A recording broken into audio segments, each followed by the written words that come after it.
Hello students, welcome to Eklavya PCS. और आज हम डिस्कस करने वाले हैं मई 18, 2020 के टॉप 10 करंट अफेयर्स। आज हम 18 मई 2020 के टॉप 10 करंट क्वेश्चंस को डिस्कस करने जा रहे हैं। और अगर आप हमारे चैनल पर नए हैं तो हमारे चैनल को सब्सक्राइब कीजिए। और अगर आप इस वीडियो लेक्चर की PDF प्राप्त करना चाहते हैं तो टेलीग्राम एप्लीकेशन में जाकर के एकलव्य पीसीएस को सर्च कीजिए और वहाँ उसे ज्वाइन कर लीजिए। इससे क्या होगा, आपको ये PDF उस टेलीग्राम चैनल पर फ्री में मिल जाएगी। ये डेली वहाँ पर अपलोड होती है। तो चलिए विद्यार्थियों, अब बिना किसी देरी के हम यहाँ पर पहला प्रश्न देखते हैं। पहला प्रश्न है, 17 मई को विश्व भर में कौन सा दिवस मनाया जाता है? ठीक है, 17 मई को विश्व भर में कौन सा दिवस मनाया जाता है? ऑप्शन है विश्व दूरसंचार दिवस, विश्व सूचना समाज दिवस, विश्व उच्च रक्तचाप दिवस या उपरोक्त सभी, ऑल ऑफ द अबव। तो इसका जो सही जवाब है विद्यार्थियों वो है ऑल ऑफ द अबव। यानी 17 मई को हम विश्व दूरसंचार दिवस भी मनाते हैं, विश्व सूचना समाज दिवस भी मनाते हैं और विश्व उच्च रक्तचाप दिवस भी मनाते हैं।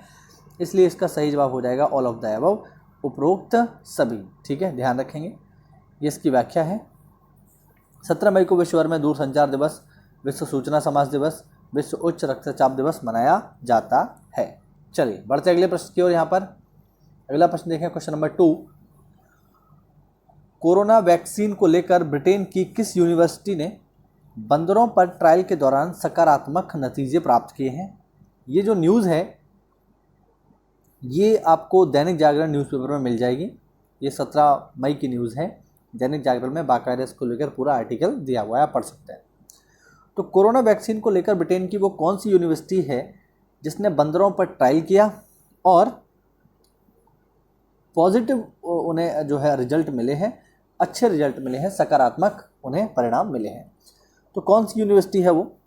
ऑप्शन है Oxford university, Cambridge university, Manchester university या लंदन यूनिवर्सिटी।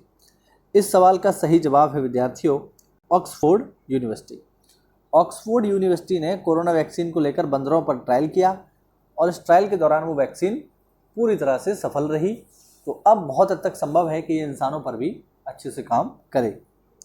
ठीक है, ये इसकी व्याख्या है, आप देख सकते हैं। कोरोना वैक्सीन को लेकर ब्रिटेन की ऑक्सफोर्ड यूनिवर्सिटी ने बंदरों पर ट्रायल के दौरान सकारात्मक नतीजे प्राप्त किए हैं। इस ट्रायल के दौरान वैक्सीन के परीक्षण से बंदरों की प्रतिरोधक प्रणाली में कोरोना वायरस से प्रभाव को रोकने की संभावना दिखाई दी है। तो बंदरों पर ये टेस्ट सक्सेस रहा है तो बहुत हद तक संभव है कि इंसानों पर भी ये सफल रहेगा। अब ये देखने वाली बात होगी कि इंसानों पर किस हद तक सफल रहता है। चलिए बढ़ते अगले प्रश्न की ओर। यहाँ पर अगला प्रश्न देखें, सुप्रीम कोर्ट ने किस राज्य के कानून मंत्री भूपेंद्र सिंह चुडासमा का चुनाव रद्द करने के आदेश पर रोक लगा दी है? ठीक है, सुप्रीम कोर्ट ने किस राज्य के कानून मंत्री भूपेंद्र सिंह चुडासमा का चुनाव रद्द करने के आदेश पर रोक लगा दी है? ऑप्शन है केरल, गुजरात, महाराष्ट्र या बिहार। इस सवाल का सही जवाब है कि जो भूपेंद्र सिंह चुडासमा हैं ये गुजरात राज्य के कानून मंत्री हैं और सुप्रीम कोर्ट ने इनके चुनाव को रद्द करने के आदेश पर रोक लगा दी है। आप व्याख्या में देख सकते हैं, सुप्रीम कोर्ट के जस्टिस मोहन एम शांताना गौदार और आर सुभाष रेड्डी की पीठ ने गुजरात के कानून मंत्री भूपेंद्र सिंह चुडासमा का चुनाव रद्द करने के आदेश पर रोक लगा दी है। साथ ही कानून मंत्री भूपेंद्र सिंह चुडासमा के प्रतिद्वंदी कांग्रेस के अश्विन राठौर तथा अन्य को इस अपील पर नोटिस भी जारी किया है। ठीक है, चलिए तो बढ़ते हैं अगले प्रश्न की ओर। यहाँ पर अगला प्रश्न देखें, कोरोना संकट के बीच विश्व बैंक ने भारत को लगभग कितने करोड़ रुपए का पैकेज देने की घोषणा की है? देखिए, कोरोना संकट में जितने भी पैकेज इंडिया को दिए जा रहे हैं उन पर आप निगाह रखिए। बहुत हद तक संभव है कि एग्ज़ाम में आपको उनमें से एक मिल जाए। जैसे कल का ही एक पैकेज है जो मैंने कल के करंट अफेयर में डिस्कस किया था, जो ब्रिक्स बैंक ने दिया है ना, वो कितना था? वो था 1 अरब का, $1 अरब का जो है ब्रिक्स बैंक ने इंडिया को लोन दिया है। ठीक है, अब यहाँ पर जो है विश्व बैंक ने भी हमें सहायता की है। अब प्रश्न उठता है कितने करोड़ रुपए की सहायता की है विश्व बैंक ने, वर्ल्ड बैंक ने। ऑप्शन है 1500 करोड़ रुपए की, 3500 करोड़ रुपए की, 7500 करोड़ रुपए की या 9000 करोड़ रुपए की। तो मैं आपको बता दूं वर्ल्ड बैंक ने हमें 7500 करोड़ रुपए की सहायता दी है। ठीक है ना, ध्यान रखेंगे इसको। ठीक, हमें 7500 करोड़ रुपए की सहायता मिली है। कहाँ से? वर्ल्ड बैंक से। इंडिया को 7500 करोड़ रुपए की सहायता मिली है कोरोना संकट के दौरान। आप देख सकते हैं भारत को कोरोना संकट से निपटने के लिए विश्व बैंक ने भारत को लगभग 7500 करोड़ रुपए का पैकेज देने की घोषणा की है। विश्व बैंक द्वारा जारी किए जाने वाले इस पैकेज से कोरोना वायरस रोगियों की बेहतर जांच, अस्पताल के उच्चीकरण, लैब को बनाने में मदद मिलेगी। तो इन सब चीज़ों में ये पैसा जो है, जो 7500 करोड़ रुपए हैं, ये खर्च किए जाएंगे कोरोना संकट से निपटने के लिए। चलिए बढ़ते हैं अगले क्वेश्चन पर, आगे देखें क्वेश्चन नंबर 5। चलिए क्वेश्चन नंबर 5 देखें, यहाँ पर क्या है। केंद्रीय वित्त मंत्री ने हर्बल पौधे के उत्पादन को बढ़ावा देने के लिए कितने करोड़ रुपए देने की घोषणा की है? केंद्रीय वित्त मंत्री यानी निर्मला सीतारमण, श्रीमती निर्मला सीतारमण जी ने हर्बल पौधों के उत्पादन को बढ़ावा देने के लिए कितने करोड़ रुपए देने की घोषणा की है? ऑप्शन है 1000 करोड़ रुपए, 2000 करोड़ रुपए, 3000 करोड़ रुपए या 4000 करोड़ रुपए। और इस सवाल का सही जवाब है विद्यार्थियों 4000 करोड़ रुपए। ठीक है, हमारी जो वित्त मंत्री हैं माननीय निर्मला सीतारमण जी, उन्होंने 4000 करोड़ रुपए देने की घोषणा की है हर्बल पौधों के उत्पादन के लिए। अच्छा, अगर हम बात करें हर्बल पौधे क्या होते हैं, तो जो औषधीय पौधे होते हैं विद्यार्थियों, उन्हें हर्बल पौधे कहा जाता है। एग्जाम्पल के लिए जैसे तुलसी, ठीक है, अश्वगंधा, अगर हम देखें, ठीक, तुलसी हो गई, अश्वगंधा हो गई, लौंग हो गई, ठीक है, ये सब जो पौधे हैं ये सारे के सारे हर्बल पौधों की सूची में आते हैं। है तो और भी, बट एग्जाम्पल के लिए आप इसको समझ सकते हो कि तुलसी है, लौंग है, अदरक है, अश्वगंधा है, ये सारे के सारे हर्बल पौधों की श्रेणी में आते हैं। तो इनके उत्पादन को बढ़ावा देने के लिए वित्त मंत्री जी ने 4000 करोड़ रुपए देने की घोषणा की है। और जैसा कि हम जानते हैं, अभी कुछ दिन पूर्व ही हमारे जो माननीय प्रधानमंत्री जी हैं, उन्होंने 20 लाख करोड़ रुपए का पैकेज देने की घोषणा की है।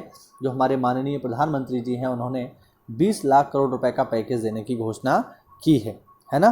तो उसी में से 4000 करोड़ रुपए जो है हर्बल पौधों के प्रोडक्शन को बढ़ाने के लिए खर्च किए जाएंगे। चलिए बढ़ते हैं आगे, इसकी व्याख्या आप देख सकते हो।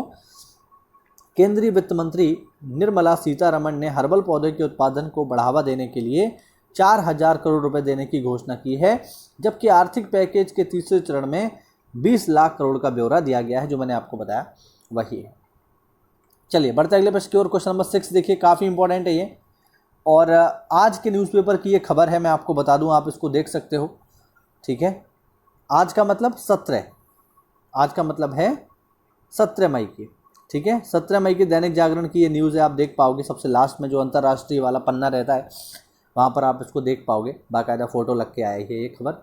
निम्न में से किस देश के स्वास्थ्य मंत्री नेल्सन टीच ने अपने पद से इस्तीफा दे दिया है? ठीक है, तो काफ़ी चर्चा में रही है ये खबर, दैनिक जागरण में रही है, द हिंदू में भी रही है, इसके अलावा काफ़ी ज़्यादा चर्चा में रही और बिल्कुल आपसे एग्ज़ाम में पूछी जा सकती है, क्योंकि कोरोना संकट के दौरान एक स्वास्थ्य मंत्री का इस्तीफा देना थोड़ा सा अजीब है। तो देखते हैं इसको, निम्न में से किस देश के स्वास्थ्य मंत्री नेल्सन टीच ने अपने पद से इस्तीफा दे दिया है?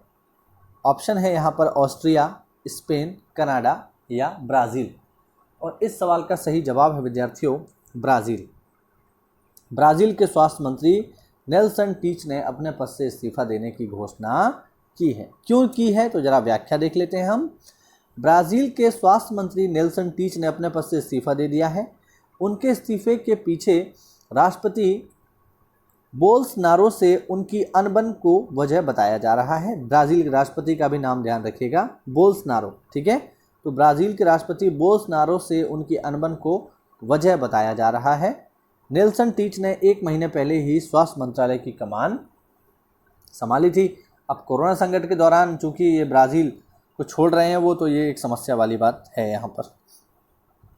चलिए बढ़ते अगले प्रश्न की ओर। क्वेश्चन नंबर 7 देखें। निम्न में से किसने रिपोर्ट में कहा है कि कोरोना के चलते वैश्विक अर्थव्यवस्था को 8800 अरब डॉलर का नुकसान हो सकता है? किसकी रिपोर्ट है जिसमें यह बताया गया है कि कोरोना के कारण पूरी दुनिया की जो वर्ल्ड इकोनॉमी है उसको 8800 अरब डॉलर, ठीक है, यानी 8800 अरब डॉलर का नुकसान हो जाएगा पूरी दुनिया को कोरोना की वजह से, केवल कोरोना की वजह से। तो किसकी रिपोर्ट है ये? तो मैं आपको बता दूं, ये रिपोर्ट है एडीबी की। एडीबी यानी एशियन डेवलपमेंट बैंक। तो एशियन डेवलपमेंट बैंक की रिपोर्ट के अनुसार कोरोना की वजह से पूरी दुनिया को 8800 अरब डॉलर का नुकसान हो जाएगा। केवल कोरोना की वजह से 8800 अरब डॉलर, बहुत बड़ा अमाउंट हो गया ये, ठीक है।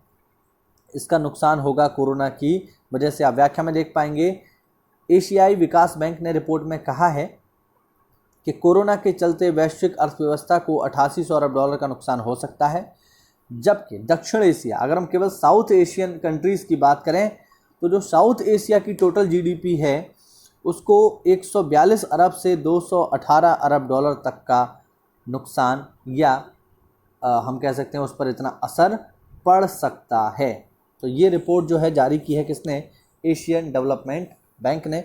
बेसिकली देखो, कोरोना की वजह से वर्ल्ड इकोनॉमी डाउन तो होने वाली है, ठीक है। अगर हम देखें तो जहाँ तक मुझे लगता है कि इतनी बड़ी मात्रा में जो रिसेशन आएगा कोरोना की वजह से, वो 1929 में आई ग्रेट रिसेशन जो आया था उसके बाद ये काफ़ी बड़ा रिसेशन होगा।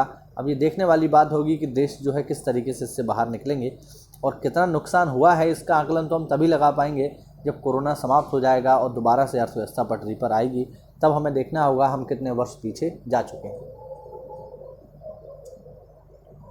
चलिए बढ़ते हैं अगले प्रश्न की ओर। यहाँ पर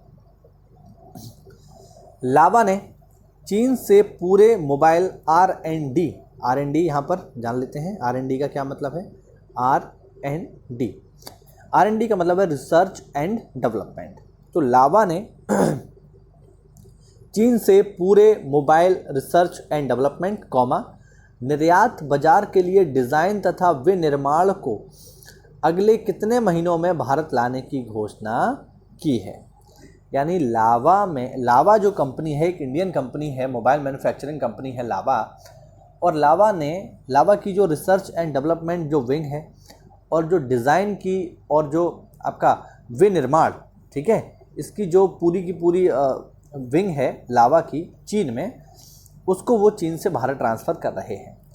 अब कितने समय में वो कर लेंगे ये घोषणा उन्होंने की है। तो उन्होंने बताया है कि अगले 6 महीने तक, लावा ने कहा है कि अगले 6 महीने तक चीन में हमारे जितने भी प्लांट हैं लावा के, वो सब के सब हम ट्रांसफ़र कर लाएंगे कहाँ? इंडिया में, ठीक है। ऐसा उन्होंने क्यों कहा है? ऐसा उन्होंने इसलिए कहा है क्योंकि रिसेंटली मोदी जी ने जो बड़ी कंपनियां हैं जो चाइना को छोड़ रही हैं उनको लुभाने के लिए यहाँ पर उन्होंने काफ़ी सारी योजनाएं तैयार की हैं, जिससे बड़ी बड़ी कंपनियों को, अभी की हम बात करें तो तकरीबन 1000 ऐसी कंपनियां हैं विद्यार्थियों जो भारत में आने के लिए इच्छुक हैं, या तो उनसे बात चल रही है या बात होने के कगार पर है या बात होने वाली है ना। तो 1000 से भी अधिक ऐसी कंपनियां हैं अभी प्रेजेंट में जो चाइना को छोड़ करके इंडिया में आना चाहती हैं। इस पर काम चल रहा है, ठीक है। तो उन्हीं में से एक इंडियन कंपनी भी है जो चाइना में अपना जितना भी उनका जो इंफ्रास्ट्रक्चर है उसको समेट करके इंडिया आना चाहती है, और वो है लावा। और लावा ने कहा अगले 6 महीने में हम पूरा का पूरा जो भी हमारे सिस्टम है जो चाइना में लगे हुए हैं वो सब इंडिया में आ जाएंगे, ठीक है। आप देख सकते हैं इंडियन ब्रांड लावा ने सरकार की ओर से प्रोडक्शन लिंक्ड इंसेंटिव स्कीम की घोषणा की है ना। मतलब लावा जो है उसने, जब सरकार ने प्रोडक्शन लिंक्ड इंसेंटिव स्कीम की घोषणा की तो लावा ने ये कहा है कि हम चाइना में जो भी हमारा व्यापार फैला हुआ है उसको 6 महीने में इंडिया में ले आएंगे। ठीक है, तो ये एक महत्वपूर्ण कदम है। ज़्यादातर जो कंपनियां हैं वो चाइना को छोड़ रही हैं, तो ऐसे में भारत के लिए बहुत ही सुनहरा अवसर है इन कंपनियों को अपने यहाँ आकर्षित करने का। अब इसके लिए जो थोड़ा सा इंडिया में जो समस्या है वो रेड टैपिज्म की है। ये प्रॉब्लम है इंडिया में, रेड टैपिज्म यानी हिंदी में से कहते हैं लाल फीताशाही, इसकी एक समस्या है।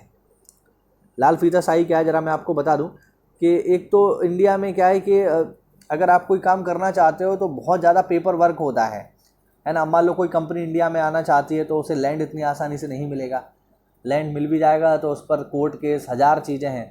तो इतना जो है कंपनी नहीं चाहती है कि वो सब इन चक्करों में पड़े कोर्ट में, या लोग आंदोलन कर रहे हैं, या सरकार जो है जो सरकारी कर्मचारी हैं वो रिश्वत वगैरह जो है मांगते हैं।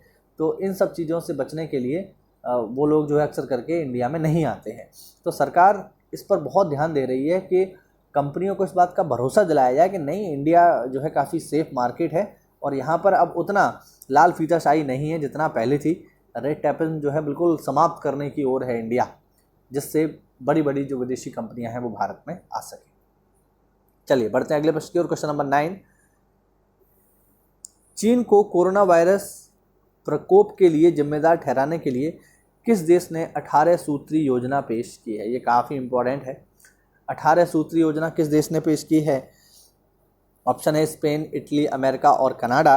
और इस सवाल का सही जवाब है यूएसए।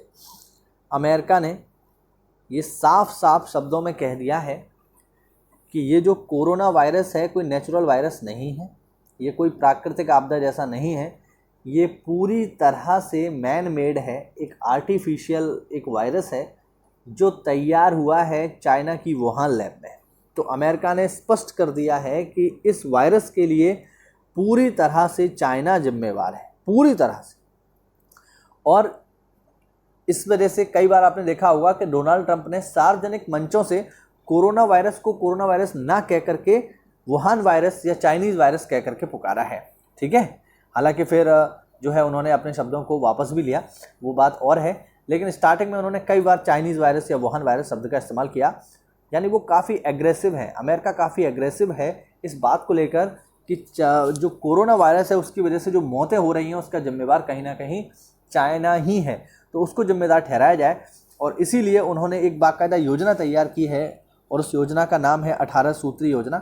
ठीक है, अगर आप मुझे बताएंगे कमेंट बॉक्स में कि आप इस योजना के बारे में डिटेल में जानना चाहते हैं तो मैं इस पर एक डेडिकेटेड वीडियो बना दूंगा। अगर आप लोग बताएंगे तो कम से कम 50 कमेंट ऐसे आने चाहिए जो लोग कहें कि हाँ भाई हम इस योजना को जानना चाहते हैं कि आखिरकार क्या है ये 18 सूत्री योजना जो अमेरिका तैयार कर रहा है चीन के खिलाफ। ठीक है, तो मैं इस पर वीडियो आपको अवश्य बना दूंगा। ठीक है, और बेसिकली पॉइंट इसका यही है कि चाइना को इस बात का एहसास कराना कि हाँ भाई ये जो पूरी पैंडेमिक है इसके जिम्मेदार तुम ही हो, और बहुत हद तक संभव है कि अमेरिका एक कंपनसेशन की भी डिमांड कर दे चाइना से, एक क्षतिपूर्ति की भी डिमांड कर दे कि हाँ हमें इतना जो है मुआवजा चाहिए। अब ये देखने वाली बात होगी कि चाइना इस पर किस तरीके से रिएक्ट करता है। आगे देखें क्वेश्चन नंबर 10, निम्नलिखित में से कौन सा देश भारत को कोरोना मरीजों के इलाज के लिए वेंटिलेटर देने वाला है? ठीक है, तो ये भी इंटरनेशनल न्यूज़ है। अगर आप डेली न्यूज़पेपर रीड कर रहे हो कोई सा भी, है ना, कोई भी राष्ट्रीय संस्करण का कोई भी जो है अगर आप न्यूज़पेपर पढ़ रहे हो तो उसमें आपको 100% ये न्यूज़ मिली होगी, चाहे वो दैनिक जागरण हो, चाहे अमर उजाला हो, चाहे द हिंदू हो, है ना, चाहे जनसत्ता हो, तो सभी में ये न्यूज़ है। तो वो देश है बाकायदा अमेरिका। अमेरिका के राष्ट्रपति डोनाल्ड ट्रंप ने ये खूब स्पेशली हमें जो है मोदी जी को ट्वीट करके उन्होंने बताया कि भारत हमारा मित्र है और मोदी जी जो हैं वो बहुत ज़्यादा हमारे करीबी हैं और हमारे मित्रों में शामिल है, इसलिए हम भारत को इलाज के लिए वेंटिलेटर देने वाले हैं। तो चाइना ने स्पष्ट कर दिया है कि हम इंडिया को कोरोना वायरस से लड़ने के लिए वेंटिलेटर सुविधा उपलब्ध करवा रहे हैं। आप ये व्याख्या देख सकते हैं। भारत ने जहां हाइड्रोक्सीक्लोरोक्विन दवा की आपूर्ति कर अमेरिका की मदद की थी, वहीं अब अमेरिका भारत को वेंटिलेटर देने की तैयारी में है। वायरस का टीका बनाने में भी दोनों देश मिलकर कार्य कर रहे हैं। ठीक है। कोरोना महामारी के कारण मौजूदा हालत में भारत और अमेरिका की दोस्ती एक नए मुकाम पर पहुंच जाएगी। ठीक है, तो ये काफ़ी इम्पोर्टेंट टाइम है अमेरिका और इंडिया के लिए। ठीक है, जैसे हमने देखा था यहाँ पर कि अमेरिका को जब आवश्यकता थी कोरोना की दवा के लिए तो भारत ने जो है उन्हें SCQ दवा उपलब्ध करवाई, जो कि एक मलेरिया के लिए दवा है और काफ़ी असरदार है कोरोना वायरस के इलाज में। तो इंडिया ने बड़ी मात्रा पर इसकी खेप जो है अमेरिका को दी, तो बदले में अमेरिका जो है हमें वेंटिलेटर उपलब्ध करवा रहा है। और बिल्कुल कोरोना संकट के दौरान इंडिया और अमेरिका की जो दोस्ती है एक नए मुकाम पर पहुंचेगी। तो ये थे विद्यार्थियों हमारे टॉप 10 करंट क्वेश्चंस। उम्मीद करता हूँ आपको कुछ नया सीखने को मिला होगा। तो अगर वीडियो अच्छा लगा है तो वीडियो को लाइक करें, चैनल को सब्सक्राइब करें और कोरोना संकट के दौरान पूरी तरह से घर पर ही रहें। जब तक बहुत ज़्यादा आवश्यक ना हो घर से बाहर ना जाएं। तो स्टे होम, स्टे सेफ। जय हिंद, जय भारत।